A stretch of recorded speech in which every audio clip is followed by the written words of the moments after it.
So my name's Ezra. I'm a music theory instructor as well as a software developer, and I'm the founder of AudioCipher. I live here in Portland, Oregon, and I'm a huge fan of Hooktheory.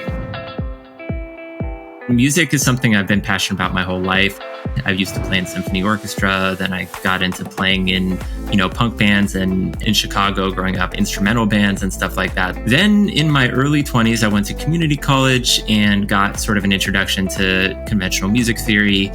One of the things that happens, I think, is the early phases of music education is they teach you the fundamentals. And the fundamentals, if you don't really grow past that, you can kind of get locked into this, like, there's only 7 chords to work with. I think a lot of musicians, they go through the process. So they learn the fundamentals and they learn how to break the rules. I kind of veered off in a different direction. I had just stumbled across some really interesting literature. Professor Jocelyn Godwin, he had written all these books on the origins of Western music, starting with, Greece and all the different philosophers. And I was just so fascinated by this kind of narrative about how did music come to be. 2014, 2015, my first 2 books came out on that topic. And then I kind of put the whole topic aside, went back to my regular life, and kind of that was just like a chapter.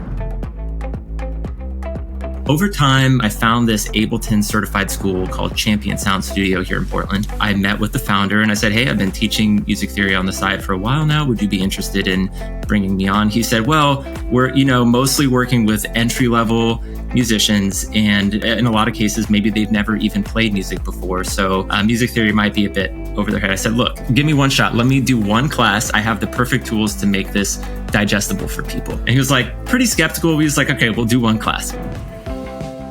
Usually about 2 hours in, people are like, they've taken it all in, but they're also a little bit, mind melted or whatever.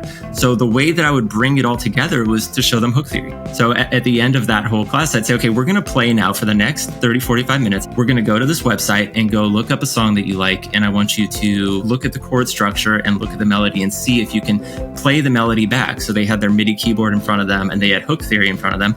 And each person would get to just discover whatever song appealed to them. It was amazing to see how, even though in conventional music education, it takes 2 years to introduce these concepts, I found that, wow, if you actually just give them the essential concepts and you present them in a simple enough way, people can take that in and it's actually not that complicated. They just need a tool like hook theory to be able to continue to explore the ways that other great songwriters have used these fundamental concepts.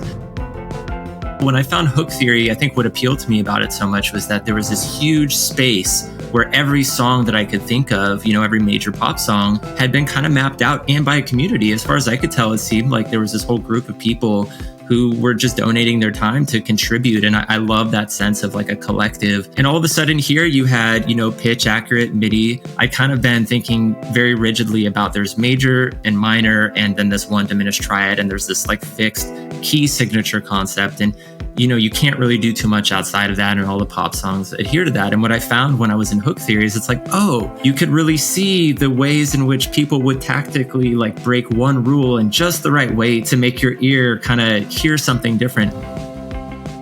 When I first discovered that you guys had kind of organized songs according to the chord progressions, that like blew my mind.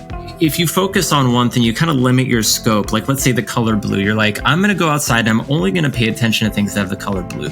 You start noticing things that are blue that maybe you would have just ignored, right? When I first realized that there were hundreds of songs using, let's say, like a 1, 4, 5, 6 progression, like a deceptive cadence. And it's like, oh, like I remember that from classical theory, but all I was looking at were Bach fugues. So like it didn't really hit the same way. And now I'm realizing, no, this classical concept that I kind of was like not connecting with, now all of a sudden it makes sense. And I can see all the different melodic variations you could do within that. I think it's an incredible tool for teaching people. I don't identify really as a composer or music producer or anything. I love music. I'm also passionate about writing. And, with AudioCipher, I think actually it's been the convergence of all these things. I like to think of like an adventurer or an explorer in the musical space.